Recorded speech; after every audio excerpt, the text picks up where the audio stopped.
झोला छाप डॉक्टर प्रवीण विश्वास मल्लिका की बदौलत अपना भाग्य बदलना चाहता था, लेकिन उसकी असलियत जानकर मल्लिका उसे छोड़कर जाने लगी तो डॉक्टर प्रवीण विश्वास ने ऐसा खौफनाक कदम उठाया कि सब लोग सुन के हैरान रह गए। तो क्या था पूरा मामला, आइए जानते हैं सब कुछ विस्तार से इस वीडियो में। नमस्कार मेरे प्यारे भाइयों और बहनों, मैं विवेक कुमार। क्राइम की कहानी के नए एपिसोड में आप सभी लोगों का हार्दिक स्वागत है। कहानी में आगे बढ़ने से पहले कृपया क्राइम की कहानी चैनल को सब्सक्राइब कर बेल आइकन जरूर दबा लें ताकि मेरे हर वीडियो का नोटिफिकेशन आपको मिलता रहे। तो चलिए आज की कहानी शुरू करते हैं। पश्चिम बंगाल के जिला 24 परगना के थाना गोपाल नगर के गांव पावन के रहने वाले प्रभात विश्वास गांव में रहकर खेती करते थे। पत्नी, दो बेटों और एक बेटी के उनके परिवार का गुजर बसर इसी खेती की कमाई से होता था। उसी की कमाई से वह बच्चों को पढ़ा लिखा भी रहे थे और सयानी होने पर बेटी की शादी भी कर दी थी। प्रभात ने बेटी प्रीति की शादी अपने ही जिले के गांव चलमंडल के रहने वाले श्रवण विश्वास के साथ की थी।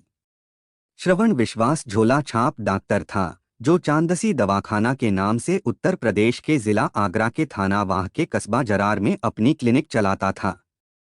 श्रवण की क्लिनिक बढ़िया चल रही थी, इसलिए उससे प्रेरणा लेकर प्रभात विश्वास का बड़ा बेटा प्रवीण बहनोई की तरह झोला छाप डॉक्टर बनने के लिए पढ़ाई के साथ साथ किसी डॉक्टर के यहाँ कंपाउंडरी करने लगा था।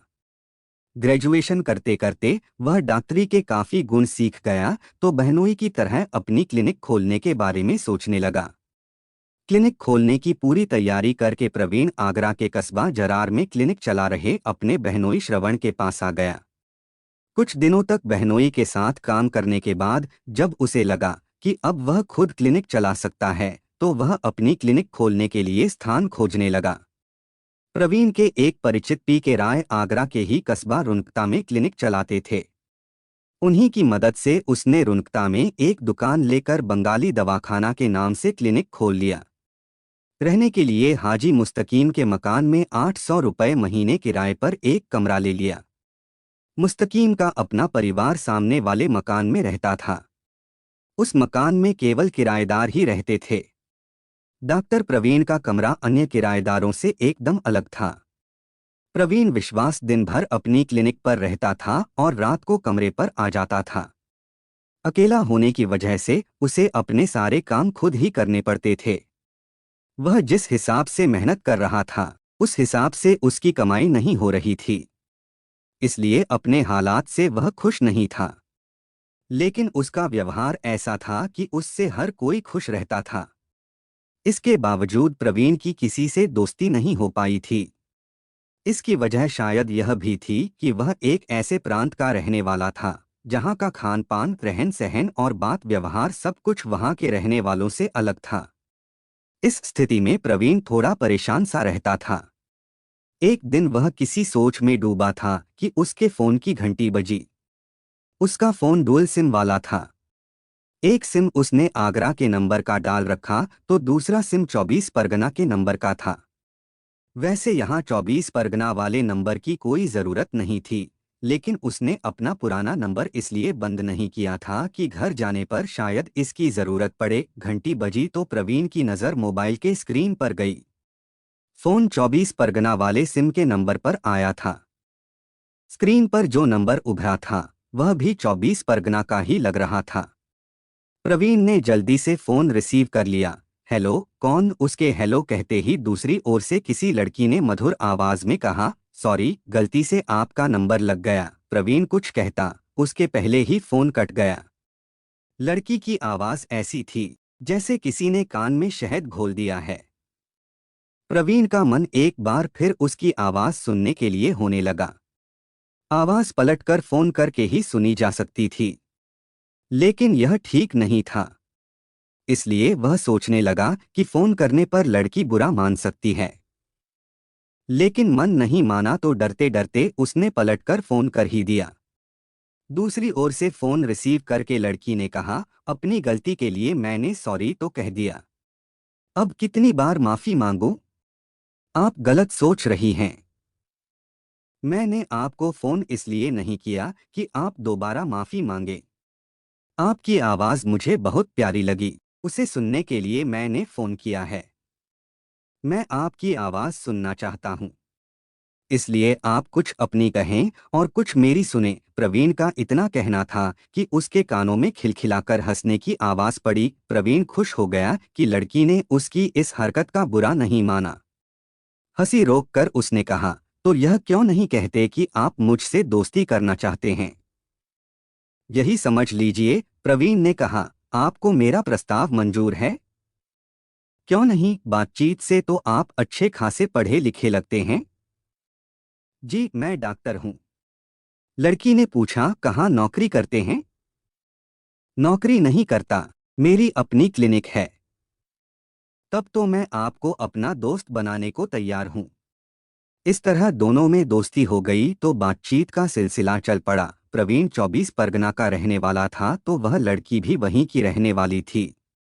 लड़की ने अपना नाम मल्लिका बताया था, लेकिन सब उसे मोनिका कहकर बुलाते थे। प्रवीण ने भी उसे अपना नाम बता दिया था। दोनों की ही भाषा बंगाली थी, इसलिए दोनों अपनी भाषा में बात करते थे। प्रवीण ने मल्लिका को यह भी बता दिया था कि वह रहने वाला तो 24 परगना का है, लेकिन उसकी क्लिनिक उत्तर प्रदेश के आगरा के एक कस्बे में है।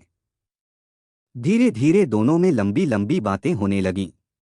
इसी तरह 6 महीने बीत गए। प्रवीण ने मल्लिका को अपने बारे में काफी कुछ बता दिया था, लेकिन मल्लिका ने अपने बारे में कभी कुछ नहीं बताया था।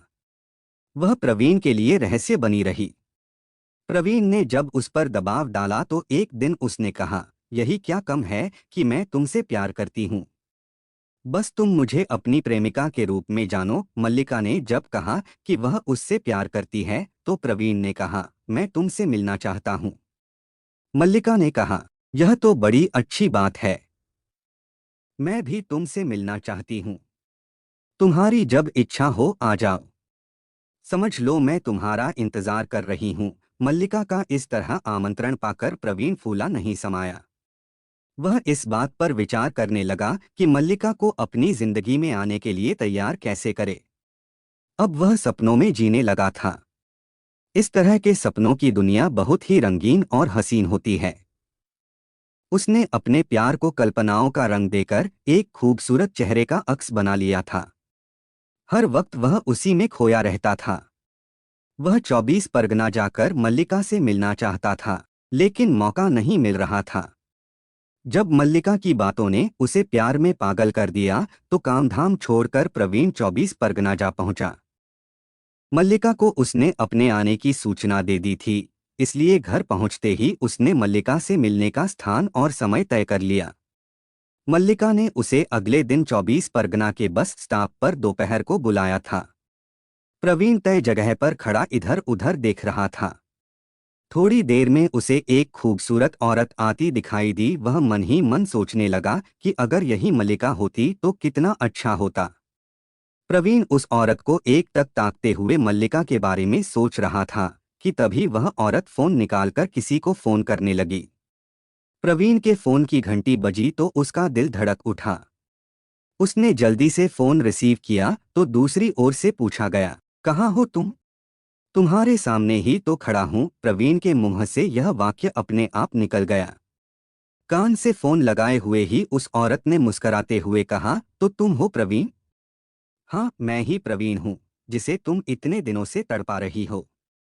अब तड़पने की जरूरत नहीं है, क्योंकि मैं तुम्हारे सामने खड़ी हूँ। मल्लिका को देखकर प्रवीण फूला नहीं समाया, क्योंकि उसने अपने ख्वाबों में मल्लिका की जो तस्वीर बनाई थी वह उससे कहीं ज्यादा खूबसूरत थी। वह लग भी ठीक ठाक परिवार की रही थी। यहीं खड़े रहोगे या चलकर कहीं एकांत में बैठोगे? मल्लिका ने कहा तो प्रवीण को होश आया। प्रवीण उसे एक रेस्टोरेंट में ले गया।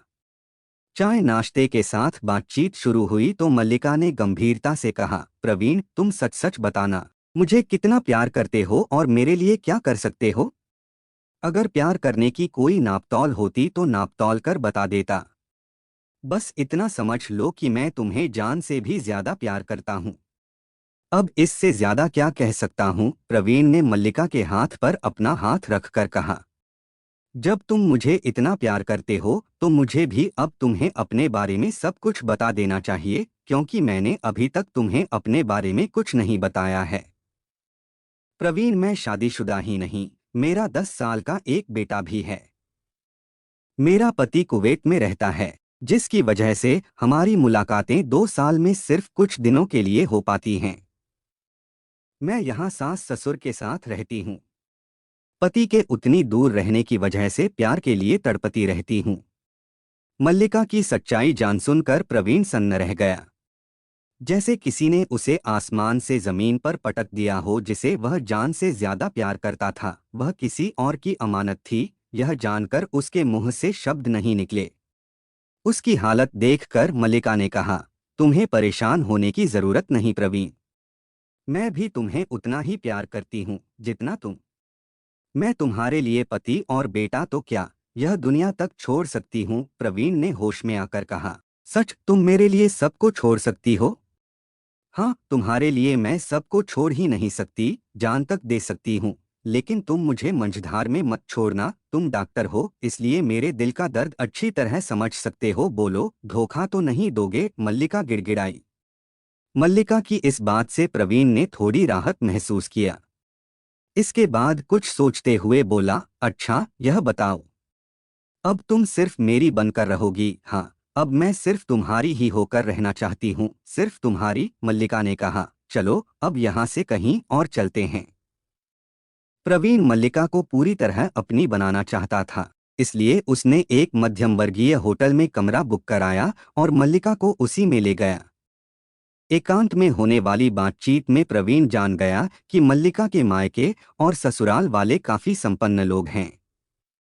उसका पति कुवैत में नौकरी करता था। उस समय भी वह लगभग 4-5 तोले सोने के गहने पहने थी। होटल के उस कमरे में एकांत का लाभ उठाकर प्रवीण ने मल्लिका को अपनी बना लिया। उसने मल्लिका के बारे में तो सब कुछ जान लिया, लेकिन अपने बारे में उसने सिर्फ इतना ही बताया था कि वह डॉक्टर है और अभी उसकी शादी नहीं हुई है। प्रवीण के डॉक्टर होने का मतलब मल्लिका ने यह लगाया था कि वह पढ़ा लिखा होगा, इसलिए अन्य डॉक्टरों की तरह यह भी खूब पैसे कमा रहा होगा। यही सोचकर वह उसके साथ रहने के बारे में सोच रही थी, जबकि स्थिति इसके विपरीत थी। प्रवीण झोला छाप डॉक्टर था। उसने क्लिनिक जरूर खोल ली थी, लेकिन उसकी कमाई से किसी तरह उसका खर्च पूरा होता था। मल्लिका के बारे में जानकर अब वह उसकी बदौलत अपना भाग्य बदलने के बारे में सोच रहा था। मल्लिका की शादी 24 परगना के थाना गोपालपुर के कस्बा चलमंडल के रहने वाले कृष्णा से हुई थी।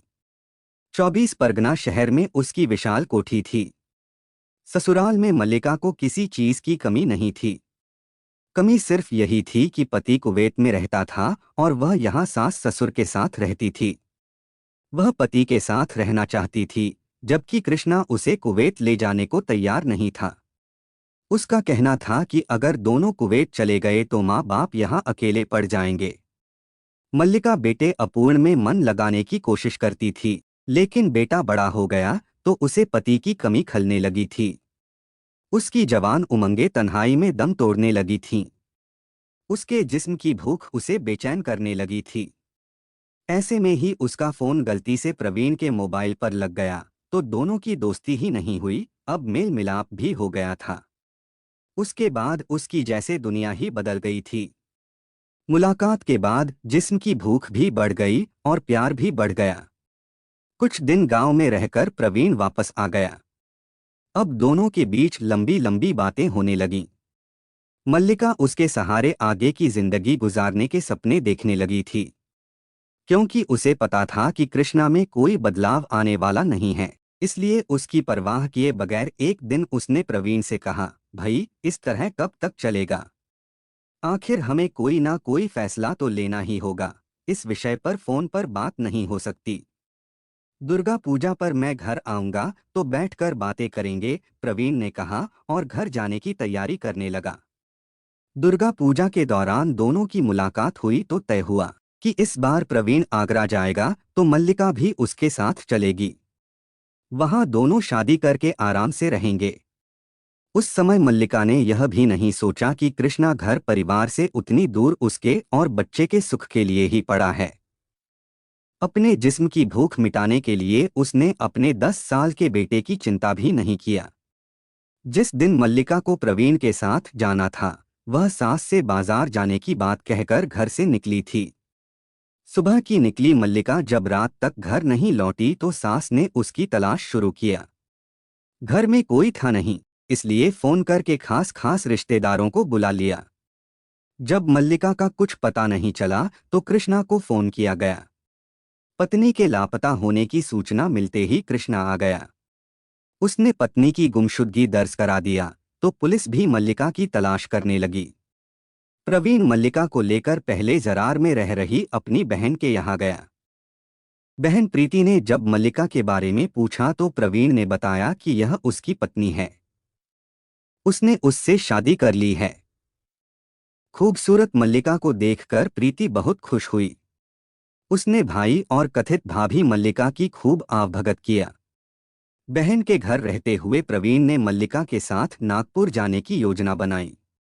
18 अक्टूबर 2014 को छत्तीसगढ़ एक्सप्रेस से उसने रिजर्वेशन भी करवा लिया, लेकिन ना जाने क्यों उसने रिजर्वेशन कैंसिल करा दिया और मल्लिका को लेकर रुनकता स्थित अपने कमरे पर आ गया।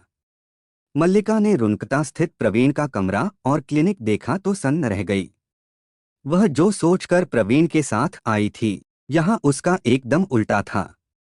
प्रवीण की असलियत जानकर वह बेचैन हो उठी।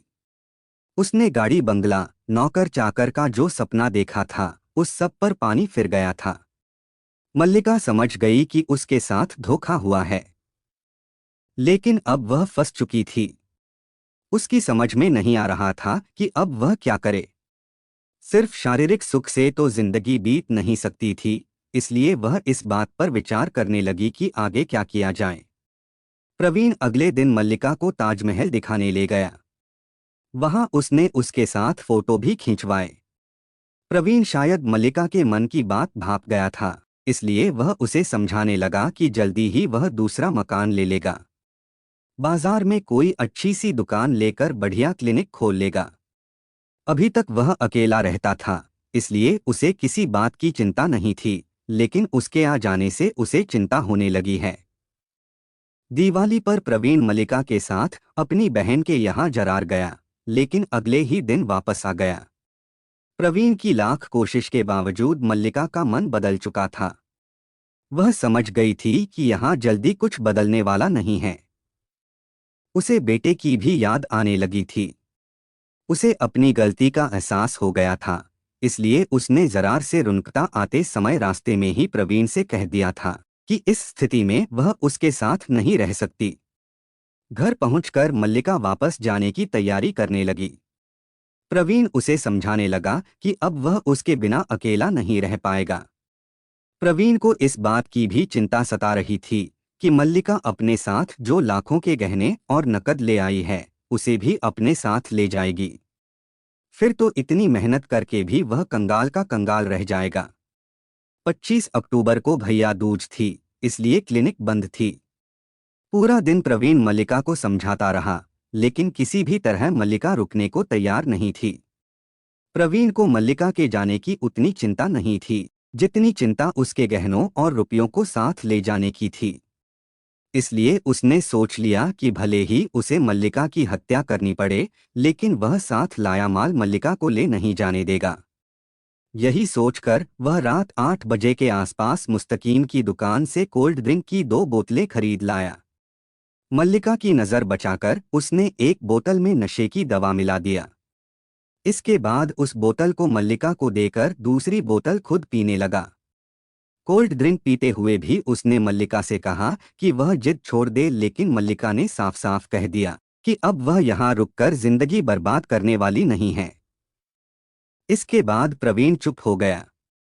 कोल्ड ड्रिंक पीकर मल्लिका बेहोश हो गई तो खिड़की दरवाज़ा बंद करके प्रवीण ने बाका से मल्लिका का गला रेत दिया। बेहोश होने की वजह से मल्लिका चीख भी नहीं सकी। गुस्से में प्रवीण ने मल्लिका की हत्या तो कर दिया, लेकिन लाश देखकर परेशान हो उठा कि अब क्या करे। उसे पुलिस और कानून का डर सताने लगा। पुलिस से बचने के लिए उसने कहीं और भाग जाने का विचार किया। लाश को कंबल से ढककर वह कमरे से बाहर निकलकर दरवाजे पर ताला लगाकर सड़क पर चलने लगा। मल्लिका के कुछ गहने और 1500 रुपए नकद उसके पास थे। वह उन्हीं से कहीं दूर जाकर अपनी गृहस्थी बसाना चाहता था, लेकिन उसे लग रहा था कि वह कहीं भी चला जाए, पुलिस और कानून से बच नहीं पाएगा। सुबह किसी ने कस्बे से थोड़ी दूर पर रेल की पटरी के किनारे एक क्षतविक्षत लाश देखी। पुलिस को सूचना दी गई तो थाना सिंकदरा के थाना प्रभारी आशीष कुमार सिंह पुलिस बल के साथ वहां पहुंच गए। मृतक के पास एक बैग था, जिसकी तलाशी में कुछ कपड़े और गहने के साथ 1500 रुपए मिले। इसके बाद मृतक की तलाशी में उसकी जेब से आधार कार्ड मिल गया, जिससे उसकी शिनाख्त हो गई। वह लाश किसी और की नहीं, रुनकता कस्बे में क्लिनिक चलाने वाले डॉक्टर प्रवीण विश्वास की थी।